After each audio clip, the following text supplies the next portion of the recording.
Since we're talking about leadership, basically pastoring is leadership. What have you noticed about leadership styles that have adjusted, positive or negative wise? So I grew up in a generation where I'd call it the generation of the benevolent dictator. Yeah. Okay, I grew up under that. The generation of the benevolent dictator. Awesome leaders, great leaders, definitely alpha males, powerful, strong, teachers of the word. It's kind of like I gravitated towards the harder basketball coach. So the harder basketball coach, he didn't end well, but let's say Bobby Knight from Indiana University. Have you ever heard of him? Okay. I got to send you some clips of Bobby Knight, Indiana University. That was my favorite school.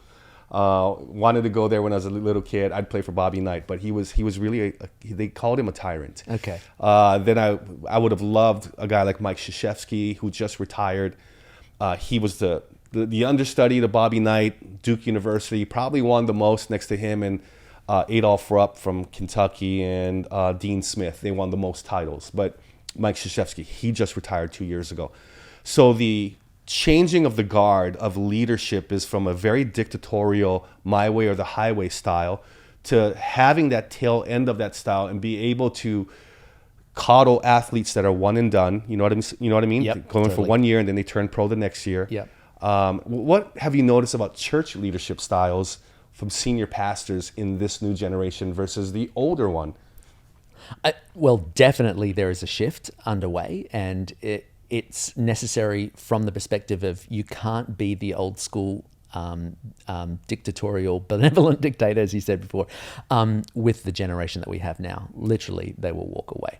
And so as we become more sensitive, we actually understand, you know what, research even backs this up, that it is more powerful to reinforce somebody positively in terms of effect and benefit than it is using negative motivation or some kind of, I'm going to put you down in order to raise you up.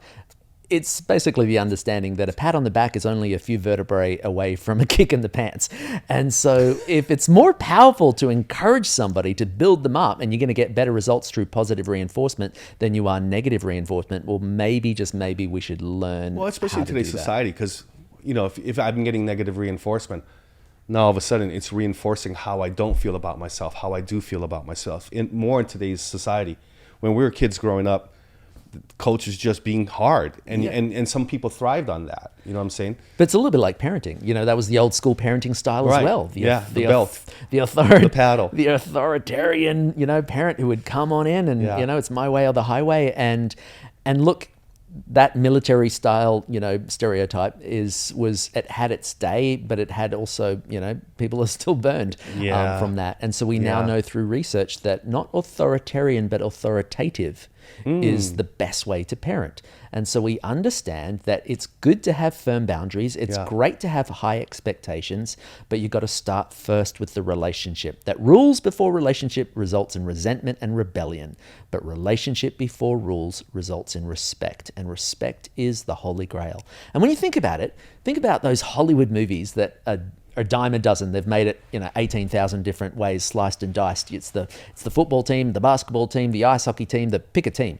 It's the same movie every time, where the coach comes into a delinquent high school. All the kids are dropouts. They're not functioning very well, and it's not the military guy. It's somebody who digs underneath the skin, but they have got firm boundaries. Hey, you rock up for training. You can have a position on the field when we play the game, but if you're late for training, you'll be benched when the game starts. So it's your choice. And, we've got these firm boundaries, but they're not dictatorial in terms of, you stupid, you're who do you think? It's not the boot camp, sergeant who's the drill sergeant who's, trying to make them ring the bell.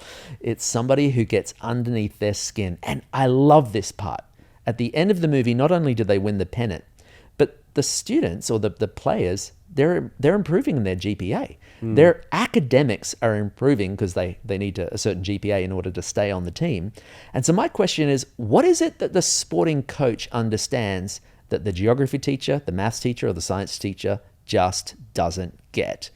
Because they tried everything to be able to bring their grades up and the kid was still flunking. And then the sports teacher came along and not only helped them win the grand final, but they improve their academics as well. There is something to be said for relational leadership.